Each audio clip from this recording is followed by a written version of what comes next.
Hoy, en 678, este es nuestro título. Kirchner derrotó a Cobos. Analizamos todos los títulos. Clarín, interna radical en Neuquén. Alfonsín le ganó a Cobos la segunda elección en 7 días. Ahora, Farisano, ¿por qué no nos define? ¿Está con Kirchner o de la vereda enfrente de Kirchner? Porque no hay un gris ahí. No, es un problema suyo, digamos. Yo no tengo por qué... suyo que... Yo no tengo por qué subirme a sus animalversiones, ni por qué colarme a las cosas que se le ocurran a los demás.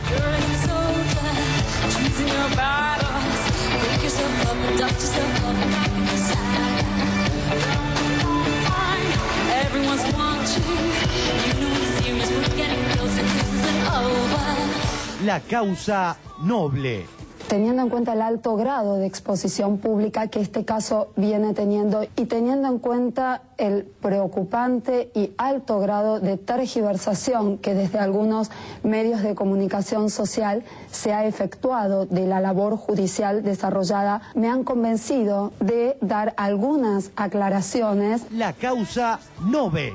Con este Mundial de Fútbol, donde hay gente del deporte que nos apoya. Inclusive el seleccionado nacional que está jugando el Mundial. Exactamente. Así que bueno, estar acá, conocer gente, ver toda una lucha, salga o no el premio Nobel, esto ayuda mucho a seguir luchando.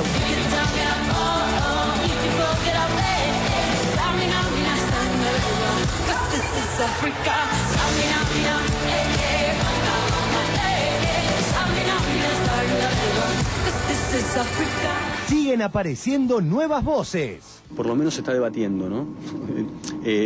Cuando a veces se habla de falta de libertad de prensa y todo, también me parece que lo interesante es, bueno, si hay debates quiere decir que libertad hay. 678 para mí es uno de los programas en los que más se está ayudando a generar una transformación en el pensamiento de la gente, en la manera de entender una noticia.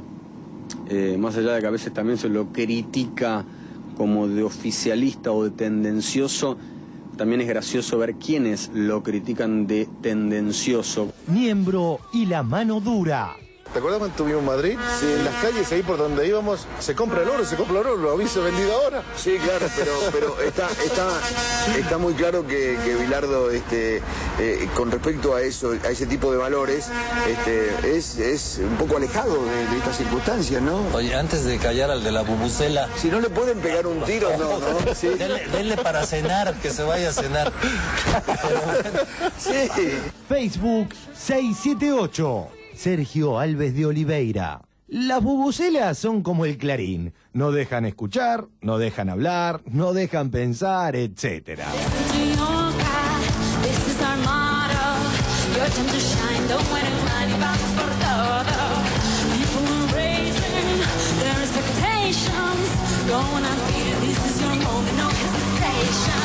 ...678 es recontra mundial. ¿Qué es ser maradoniano? No puedo ser objetivo con Diego, no puedo ser objetivo con sus elecciones en relación a los jugadores. Yo me emociono mucho con Diego, me emociono mucho, soy un maradoniano absoluto. Crisis europea, huelga general en España. Página 12. Los sindicatos españoles convocaron a una huelga general contra el ajuste.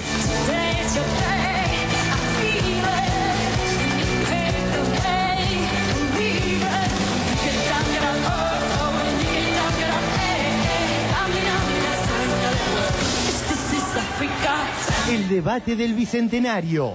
Horacio González, Beatriz Sarlo. Yo no soy de las personas que se entusiasmó con el Bicentenario. Yo creo que hay un nacionalismo por default. O sea, me parece que no pasó nada en esos días que pueda significar algo para adelante. Yo creo que si se acepta que una mayor participación en la esfera pública es necesaria, el Bicentenario ha contribuido enormemente para eso. No fue un simple torneo para historiadores o un concurso para hablar de Mariano Moreno. Gualeguaychú, fin del corte. Página 12. En Gualeguaychú discutirán levantar el corte. José Pouler, miembro de la Asamblea de Gualeguaychú, afirmó que existe la posibilidad de levantar el corte de la Ruta 136 para evitar que por nuestra tosudez Uruguay ponga como excusa el piquete para no permitir el monitoreo del río fronterizo.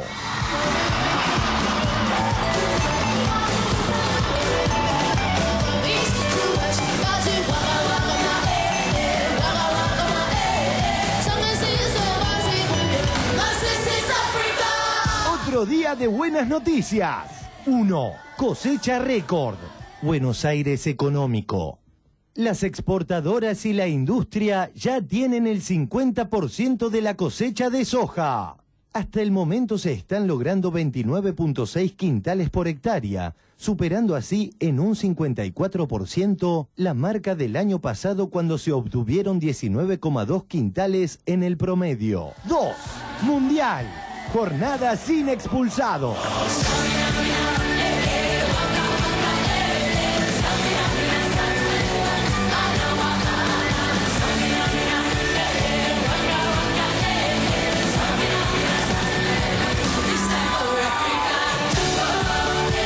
Arranca 678.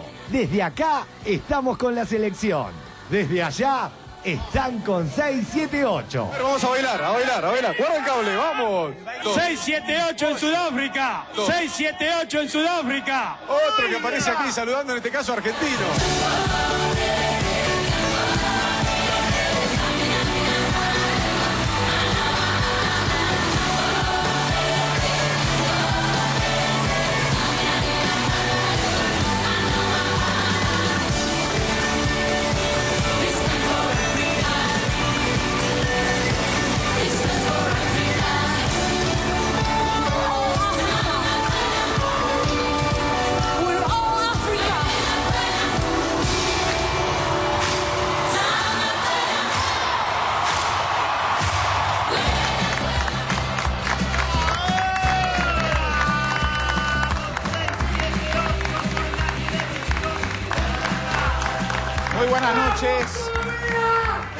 Muy buenas noches, bienvenidos a 678. Ustedes saben, los acompañamos como es habitual en esta hora y media con este habitual resumen crítico que hacemos nosotros sobre lo que ocurre en los medios de la República Argentina. Estimados colegas, muy buenas noches. Hoy contamos con la presencia de un gran historiador, un referente del pensamiento nacional, el señor Norberto Galazo. ¿Qué tal, Norberto? Bienvenido, Un placer. También está con nosotros el nieto recuperado número 18, actualmente funcionario del Gobierno Nacional, Andrés Lablunda. Hola, Andrés, ¿cómo te va? Estás en desarrollo social, ¿no? Sí, psicoanaliza aquí. Muy bien, vamos a arrancar con el primer tema. Tiene que ver con lo que ocurrió en la provincia de Neuquén, porque hubo allí también, también había habido en la provincia de Buenos Aires, hubo allí elecciones internas en el radicalismo, y parece que a Cobos no le va muy bien en las urnas, lo vemos. El título de 678. Kirchner le ganó a Cobos. Este es el título que eligió 678 para dar tratamiento al tema de las elecciones en Neuquén. Kirchner le ganó a Cobos. Veamos la interpretación que los diferentes medios hicieron del mismo suceso. Radio Continental. Intendente Farisano, mucho gusto, buen día. Le queremos preguntar acerca de las dos versiones que se publican acá en la capital federal. El diario Tiempo Argentino dice que usted es un radical K y Clarín dice en cambio que usted es candidato del sector alfonsinista. ¿Cuál es la verdad? Sí, la verdad es que, digamos, podemos decir que los radicales de Neuquén somos radicales sui generis. Dentro del partido hay radicales que simpatizan con el gobierno, radicales que están en contra del gobierno. Ahora, Farisano, ¿por qué no nos define? ¿Está con Kirchner o de la vereda enfrente de Kirchner? Porque no hay un gris ahí. No, es un problema suyo, digamos. Yo no tengo por qué... suyo que... Yo no tengo por qué subirme a sus animalversiones ni por qué colarme a las cosas que se le ocurran a los demás. Acá estamos construyendo una propuesta que es independiente de las ocurrencias que tienen en Buenos Aires respecto a pelearse entre todos y que el Congreso no funcione. Yo no estoy alineado en contra del gobierno ni estoy alineado con el gobierno. Hay algunas medidas del gobierno nacional que he apoyado y otras no, independientemente de la opinión de los medios. Clarín, interna radical en Neuquén. Alfonsín le ganó a Cobos la segunda elección en 7 días. Perfil, candidato a gobernador. Alfonsín 2, Cobos 0. La Nación. Internas de la UCR. Neuquén. Triunfo de un aliado de Alfonsín. Página 12. En la interna de la UCR neuquina perdió el sector del vicepresidente. Cobos falló otra vez.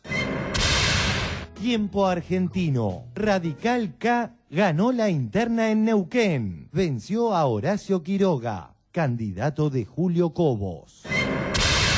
El diario Tiempo Argentino dice que usted es un radical K y Clarín dice en cambio que usted es candidato del sector alfonsinista. ¿Cuál es la verdad? Sí, la verdad es que, digamos, podemos decir que los radicales de Neuquén somos radicales sui generis. Dentro del partido hay radicales que simpatizan con el gobierno, radicales que están en contra del gobierno. Ahora, Farisano, ¿por qué no nos define? ¿Está con Kirchner o de la vereda enfrente de Kirchner? Porque no hay un gris ahí. No, es un problema suyo, digamos. Yo no tengo por no, qué... suyo que... Yo no tengo por qué subirme a sus animalversiones, ni por qué colarme a las cosas que se le ocurran a los demás. La pregunta del día. ¿Por qué los medios hegemónicos tan obsesionados con adosar la letra K a todo, se muestran tan reticentes a reconocer que la supremacía K en las encuestas comenzó a trasladarse a las urnas?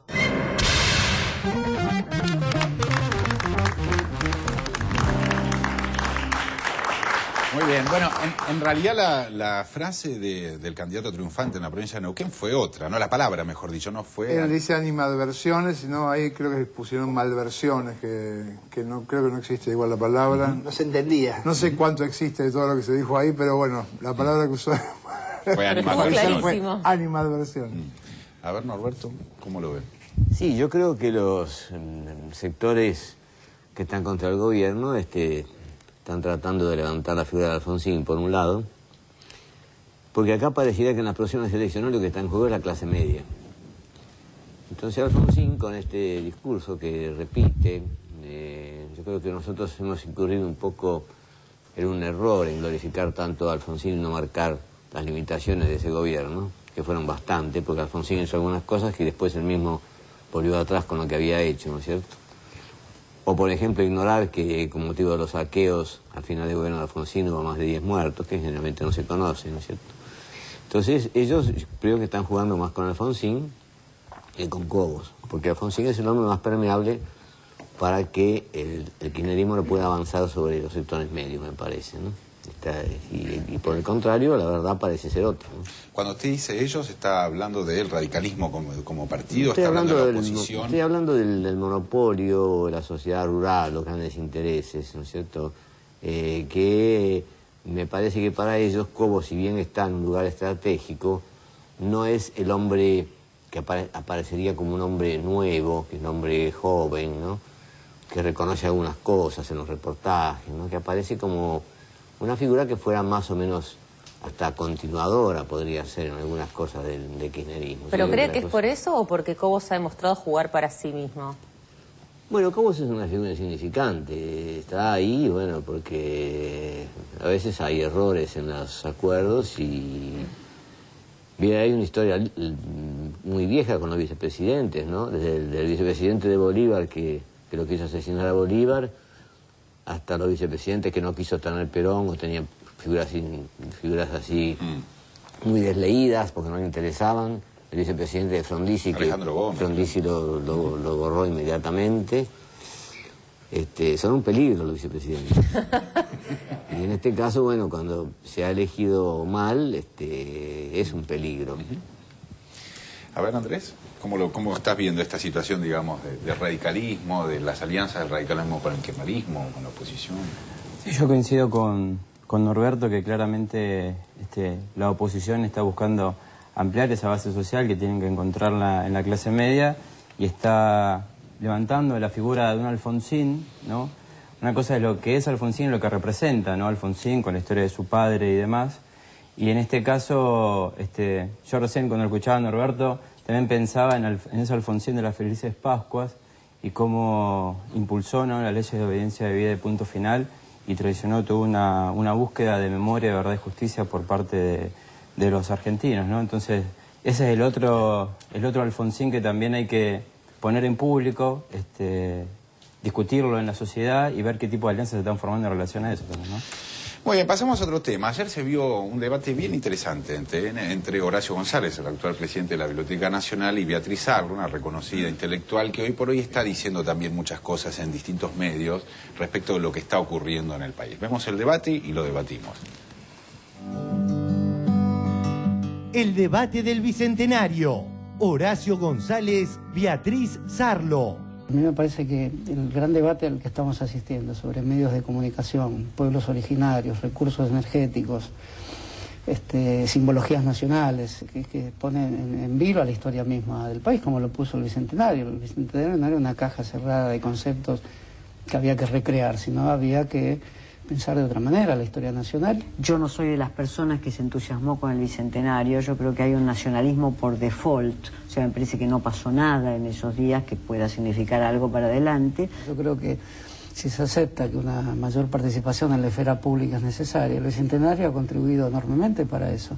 No fue un simple torneo para historiadores o un concurso para hablar de Mariano Moreno, aunque también pudo haberlo sido.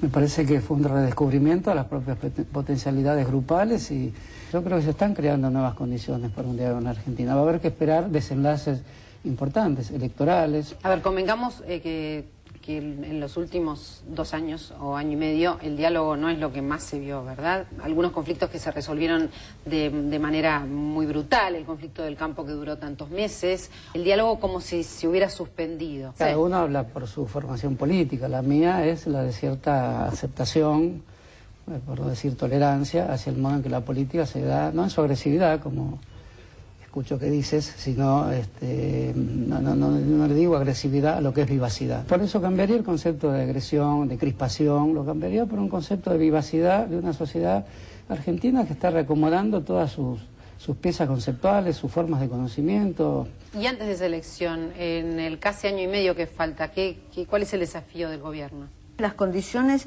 que yo pido para el 2011 es que el gobierno que salga no sea después de mí el diluvio en el uso de reservas o en el uso de fondos o en el uso de fondos del ANSES. Yo no creo que eso exista. Sería pensar que estamos viviendo en un país irresponsable. Es un país que está en medio de una profunda discusión, pero no es un país irresponsable. Yo creo que es un país irresponsable. Un país que inaugura en su mayor ciudad, inaugura una estación de subterráneo en el 2010 para el Bicentenario. Yo creo que es un país en el cual hay que ponerse las pilas. Yo quiero que se construyan estaciones de subte, pero no voy a medir las potencialidades colectivas, anímicas, políticas, intelectuales de la Argentina porque no se hayan construido más estaciones de subte.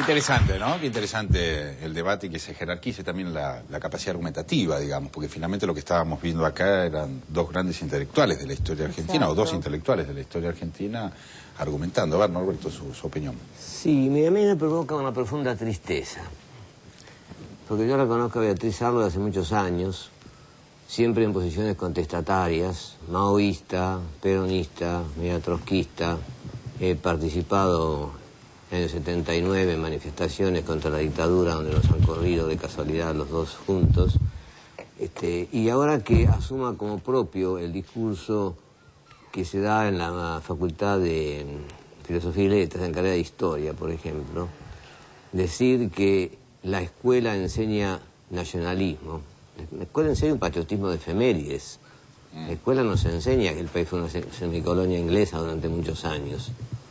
Nos enseña que hay un fondo monetario que le aplica ajustes y constriña la economía y todo eso. Entonces, que diga ella que en la escuela y en los medios hay un nacionalismo, eso es un patriotismo de efemérides que evita la verdadera posición nacionalista en sentido antiimperialista, ¿no es cierto? O que diga esto, que le importa nada a las manifestaciones populares, o esta estupidez de la estación de subte, ¿no? Yo creo que Horacio está bien, Horacio es director de la Biblioteca Nacional, es una persona tolerante, pero yo no estoy en esa posición, me indigné mucho en mi casa, ¿no es cierto? Así como me indigno de muchos periodistas que he conocido que eran hombres progresistas, que buenas a primera muestran caras horrorosas. Bueno, esto es lo mismo. Beatriz Arlo, que ha dado clases en Cambridge, ahora es otra Beatriz Arlo de la que yo conocí en la juventud, ¿no es cierto? Y perdón, ¿y por qué Galasso cree que Beatriz Arlo ya no es la Beatriz Arlo que fue? Y porque es la fama. Porque ahora publica en La Nación y publica en Clarín. ¿Pero es un problema de vanidades, Norberto, Sí. claramente? Es un problema de que, bueno, hay muchos intelectuales, el caso de Scalabrini. Te calcule Scalabrini, hay televisión de cuando era el 51. Scalabrini no estuvo nunca en televisión. Claro. O el caso de Andrés Arregui, que tampoco estuvo nunca en televisión. Es decir, los medios cercan a los intelectuales molestos y peligrosos. Cuando por allí les dan cabida y de buenas a primeras los levantan a los grandes diarios, porque La Nación la pone en primera plana Beatriz Arlo, ¿no es cierto? Y Clarín en la revista Vida de todos los domingos.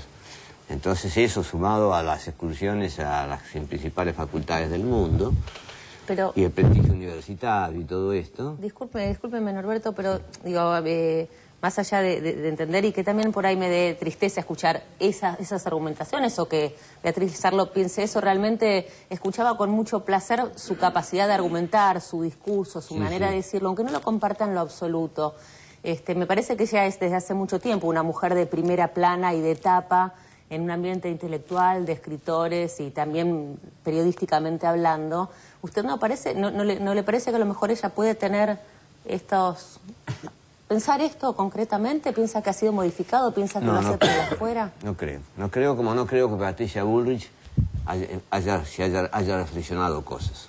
Yo creo que hay una traición.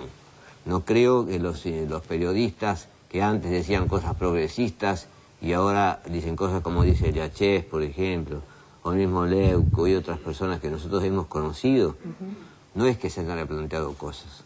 Directamente se han degradado, lamento utilizar la palabra, pero yo creo que es esto, y bueno, y están jugando una carta que es muy nociva para el país, ¿no?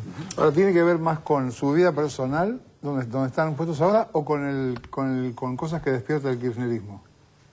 El kirchnerismo lo que ha tenido la gran virtud es de poner al desnudo muchas cosas, ¿no es cierto? Por ejemplo, cómo funciona la justicia, que es lo que estamos viendo en estos días, cómo cuesta, ¿no es cierto?, llegar a una verdad en la justicia, cómo ponen chicanas, problemas y todo esto.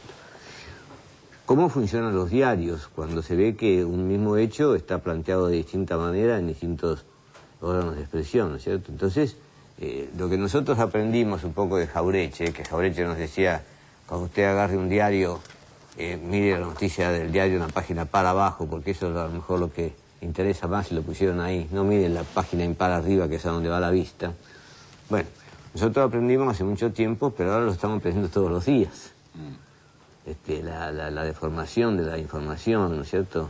Bueno, también tiene otra consistencia esa deformación, ¿no? Es algo que veníamos charlando con Orlando antes de empezar el programa, que la manifestación deformante de la información que hay por parte de las corporaciones mediáticas tiene como un éxtasis en los últimos 3 años. O sea, yo no recuerdo en la historia argentina nunca. Este nivel de trabajo corporativo. Nunca. Decir, por ejemplo, faltan pupitres, cuando lo que aumenta es la población escolar. Claro. Bueno, ahí está, está claramente. Es interesante, voy a circunscribir mi opinión a lo que acabo de ver.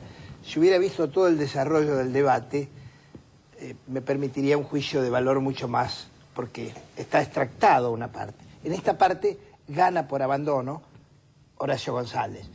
Me extrañaron los pobres argumentos de una intelectual de peso, permítame este elogio, de una intelectual que leí varios de sus libros y me parecieron siempre interesantísimos, me siguen pareciendo interesantísimos. Sí, claro. Y digo, ¿por qué González demuele con 2 o 3 respuestas a una intelectual del mismo nivel? Vamos a poner que y me quedé pensando psicológicamente y tratando de interpretar lo que usted le respondió a Carla. Y creo que la vanidad nos atrae mucho. La idea de participar, primero porque el diario La Nación, sobre todo, representa culturalmente en el país, no sé si usted tiene alguna objeción, el canon de la consagración cultural. Por eso, los grandes consagrados intelectuales no son el hecho maldito del peronismo, no están, nunca estuvieron en La Nación.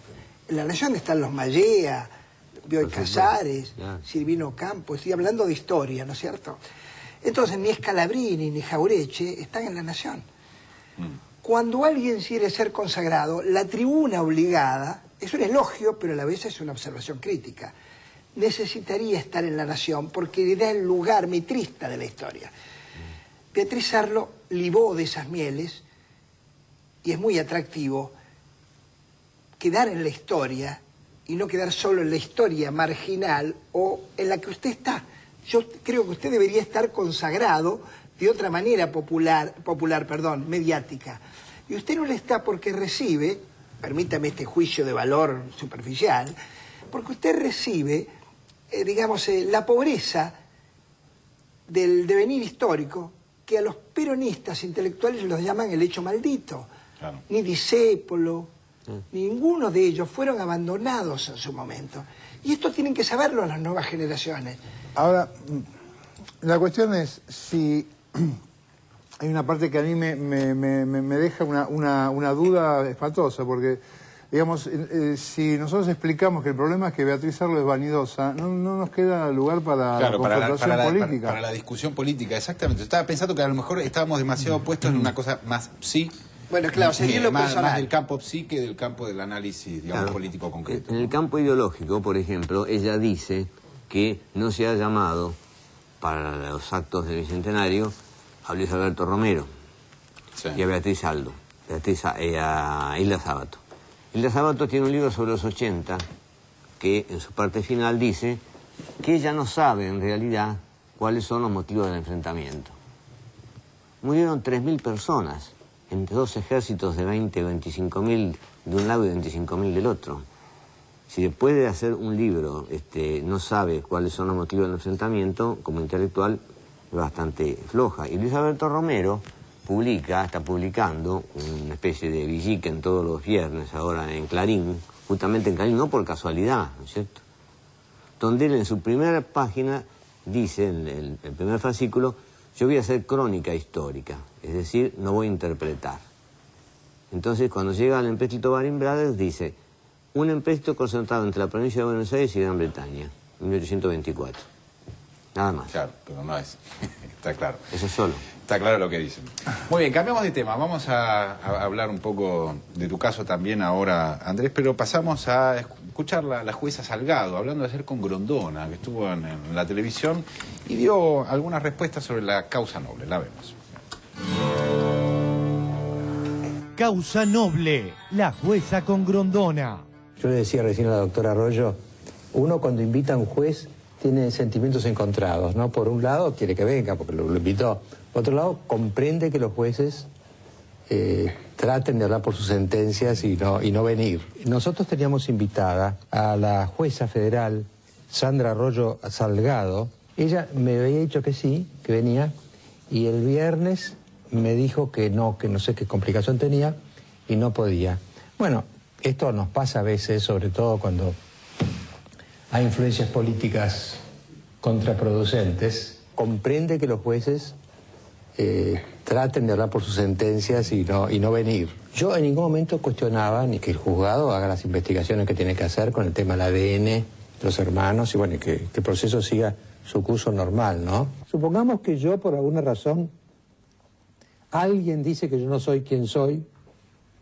Entonces la pregunta es si yo no tengo derecho a seguir pensando que soy el que soy. Yo en ningún momento cuestionaba que el juzgado haga las investigaciones que tiene que hacer con el tema del ADN. Me llamó mucho la atención las noticias y las versiones que vinieron sobre el modo como se había hecho esto. Hubo versiones inclusive de que pretendían hacerles el análisis de ADN como abiertamente, desvestirlos, que mostraran sus ropas íntimas, todo ese tipo de que apareció en las noticias como una especie de vejamen casi. La impresión fue chocante, ¿no? Decir, bueno, pues si una persona la pueden obligar a que se desvista delante de testigos, es muy humillante, ¿no? Teniendo en cuenta el alto grado de exposición pública que este caso viene teniendo y teniendo en cuenta el preocupante y alto grado de tergiversación que desde algunos medios de comunicación social se ha efectuado de la labor judicial desarrollada, me han convencido de dar algunas aclaraciones.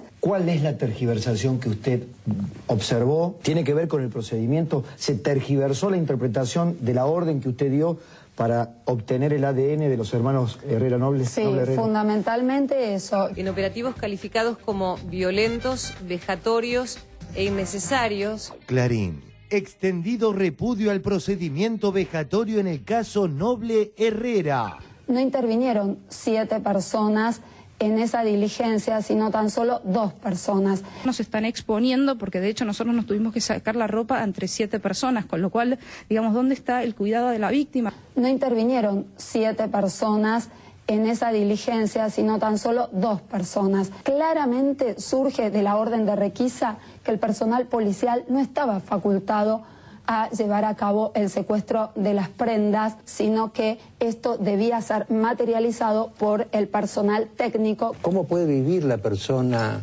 que es sometida a ese procedimiento, ese allanamiento y ese despojo de las prendas íntimas? ¿Lo puede vivir como un acto de prepotencia? Es muy violento. Cuando se trata del secuestro de elementos que contienen células ya desprendidas del cuerpo, no se afecta el derecho a la privacidad, a la intimidad, por cuanto hace al objeto procesal que es necesario despejar en el expediente, que es la medida de prueba idónea y razonable a tales fines, y no es necesaria una actuación del sujeto pasivo de la medida.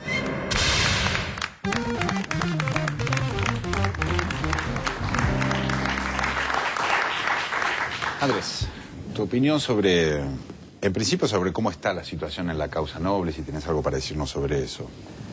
No, en la causa Noble estamos esperando el resultado del Banco Nacional de Datos Genéticos, a ver qué resultado arroja, ¿no? Pero igual cuando escuchaba recién a la jueza, pensaba que acá lo que está en juego es el derecho a la verdad, no solamente de Felipe Marcela, que quizás no sean esos nombres, ¿no?, los de ellos, sino que está en juego el derecho a la verdad de toda la sociedad argentina, ¿no? Yo siempre rescato una frase muy inteligente que dice Estela Carlotto, que ella marca claramente que cuando la identidad de una persona está en duda, la identidad de toda la sociedad también lo está, ¿no? Porque uno construye su identidad en relación al otro. Por eso es muy importante avanzar en este proceso que iniciaron las abuelas hace muchos años, en la búsqueda de la verdad, con memoria, con justicia. Ahora, volviendo al tema de la identidad, me quedé pensando en tu caso, respecto, ¿qué es lo que podés decir de vos mismo respecto a ese descubrimiento de la identidad? Porque aparece acá en realidad como un gran complot del gobierno y del kirchnerismo para destruir a un medio de comunicación, cuando en realidad la discusión es sobre la identidad. Por eso quiero saber tu reflexión sobre eso. Es la identidad personal y de la identidad de una sociedad también, que es lo que está en juego. Y la identidad, el saber quién sos, te hace libre. Te hace encontrarte en tu historia, con saber quiénes son tus padres, de dónde venís, cuál fue la lucha, qué hicieron ellos. Te hace ser vos mismo, ¿no? Entonces es fundamental para encontrarse con uno mismo, para proyectar un futuro a partir de una verdad del presente. Ahí hace muy pocos... Y hay una cuestión que a mí me interesa marcarla siempre, que acá hay un enemigo también, que a veces no se lo pone claramente, y es el tiempo. ¿Y por qué digo el tiempo? Porque a medida que pasa el tiempo, por ejemplo, vamos a tomar el caso de Felipe y Marcela. Felipe acaba de ser padre, ¿no? Entonces él, automáticamente, al no saber su verdadera identidad y no querer encontrarla, está poniendo en duda la identidad de su hijo, ¿no? Miren lo perverso de esto. Entonces fíjense también, si hacemos un paralelo con los 400 jóvenes adultos hoy que no conocen su identidad, el mal y el delito que estamos provocando al resto de la sociedad, porque estamos hablando de 400 argentinos que hoy quizás son padres y esos hijos tienen la identidad adulterada, tienen la identidad falseada. Por eso yo creo que esto tiene que ser un compromiso de toda la sociedad y principalmente en este caso de la justicia que tiene que acompañar el proceso, ¿no? Andrés, ¿qué pasó con tus padres adoptivos, digamos, los que te adoptaron en los primeros años? ¿Vos te recuperaste tu identidad a qué edad? ¿A los 22 años? Mi historia es así, la cuento sintéticamente. A mis padres los secuestran el 20 de abril de 1977. en San Fernando, provincia de Buenos Aires, y al momento del secuestro los militares a mí me dejan en un departamento de enfrente. Esos vecinos que me reciben primero van a una comisaría, denuncian lo sucedido, ahí el comisario le dice que lo mejor que puede hacer conmigo es tenerme porque mi destino puede ser hasta trágico. Entonces esta familia, que es mi familia adoptiva actual, recurre a la justicia y recurre justamente al Tribunal de Menores de San Isidro. Actúan de buena fe. Totalmente, sí, mi historia es importante. una adopción de buena fe, no es una apropiación. Con algunas particularidades que estaría bueno charlarlo, pero es una adopción de buena fe. Entonces ellos cuando van a la jueza se juntan justamente con Ofelia Hex, que es la misma jueza que intervino en el caso Noel Herrera. San Isidro, claro. En San Isidro, sí, el Tribunal de Menores número 1. Y entonces ahí comienzan las tramitaciones de la adopción. Sucede que ahí justamente cuando la jueza toma mi causa no sigue el reglamento como debería seguirlo, no hace los procedimientos administrativos como correspondían y omite realizar un par de averiguaciones que hubiesen dado con el reencuentro con mi familia, ¿no? Entonces ahí primero se produce la guarda, después una tenencia provisoria y finalmente la adopción plena que surge en el año 1983. Y posteriormente, en el año 84, después de la búsqueda por muchos años por parte de mi familia biológica, los Lablunda, me localizan ya en la ciudad de Mar del Plata, y ya mi familia adoptiva se había trasladado, y ahí se da el reencuentro con las dos familias. Y cuando decía hoy la particularidad, es que justamente ahí nace lo particular de mi historia, porque de común acuerdo las dos familias deciden no contarme la verdad, ¿no? Entonces yo vivo hasta los 21, 22 años no sabiendo quién era, ¿no? En el marco de una mentira. ¿Tu familia biológica decide que no la sepas también? Sí, se produce... No, es un acuerdo entre... Quizás ahora hay que entenderlo, digamos, psicólogo de por medio, ¿no? Sí, mucho psicólogo de por medio, ¿no? Pues... hay que entenderlo desde ese lugar y desde ese momento, ¿no? Justamente... En esos momentos ellos me comentan, ¿no? Mi familia biológica y adoptiva, que los casos de recuperación de identidad de algunos niños en esos casos era bastante traumático. Entonces ellos decidieron, por una cuestión de preservarme, no decirme la verdad, ¿no?